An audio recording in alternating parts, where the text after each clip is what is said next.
சமயம் தமிழ் நேயர்களுக்கு வணக்கம். இன்றைக்கி நம்மளோட செஃப் சுதா நம்மளுக்கு அவல் உப்மா எப்படி செய்கிறதுன்னு காட்ட போகிறாங்க. இது ஒரு சிம்பிளான, டேஸ்டியான, ஹெல்த்தியான பிரேக்ஃபாஸ்ட் ஐடியா.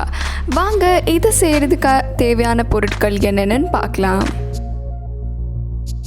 இந்த டிஷ்ஷு செய்ய அவல் 1/2 கிலோ தேவைப்படுது. கொத்தமல்லி விதைகள், தேவையான அளவு புளி, தேவையான அளவு மஞ்சள், எண்ணெய், உப்பு, கடுகு 1 டீஸ்பூன், உளுத்தம் பருப்பு 1 டீஸ்பூன், தேவையான அளவு கருவேப்பிலை, தேவையான அளவு சிகப்பு மிளகாய், ஃப்ரெஷ்ஷாக துருவி வச்ச தேங்காய். ஒரு க்ளீனான பேனில் தேவையான அளவு எண்ணெய் ஊற்றி அதில் கொத்தமல்லி தழையோட சீட்ஸ் போட்டுக்கோங்க.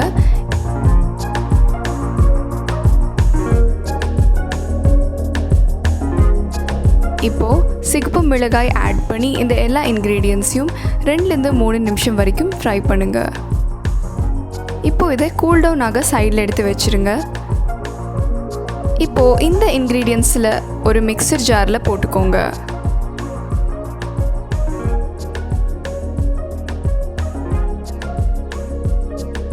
இதில் 1/2 கப் துருவி வச்ச தேங்காய், புளி, உப்பு, வெல்லம் இது எல்லாத்தையும் சேர்த்து பவுடர் பதத்துக்கு பொடிச்சு வச்சுக்கோங்க.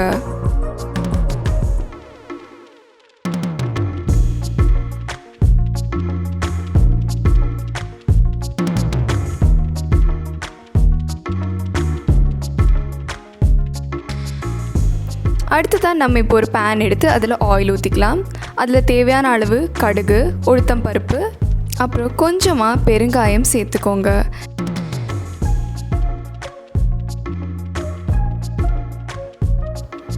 இது கூட தேவையான அளவு சிகப்பு மிளகாய், மஞ்சத்தூள் எல்லாம் சேர்த்து ஒரு 2 நிமிஷம் வரை வதக்கிக்கோங்க.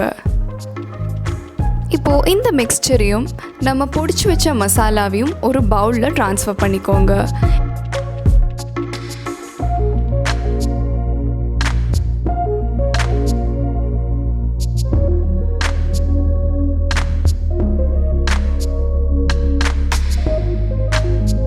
இது கூட இன்னும் கொஞ்சம் துருவின தேங்காய் சேர்த்து கொஞ்சம் தேவையான அளவு எண்ணெயும் சேர்த்துக்கலாம்.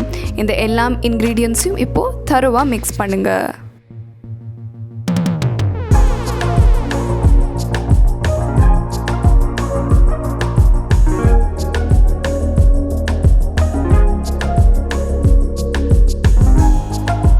இப்போது இந்த மிக்ஸ்சர் கூட நம்ம அவல் சேர்த்துக்கலாம். அவல் சேர்த்து இதை நல்லாவே கிளறி விட்டுக்கோங்க. அப்போ தான் இது நல்லா மிக்ஸ் ஆகும்.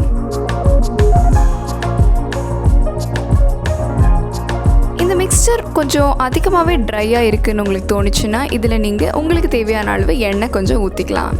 இதோ உங்களோட டேஸ்டியான, ஹெல்த்தியான அவல் உப்புமா தயாராகிடுச்சு.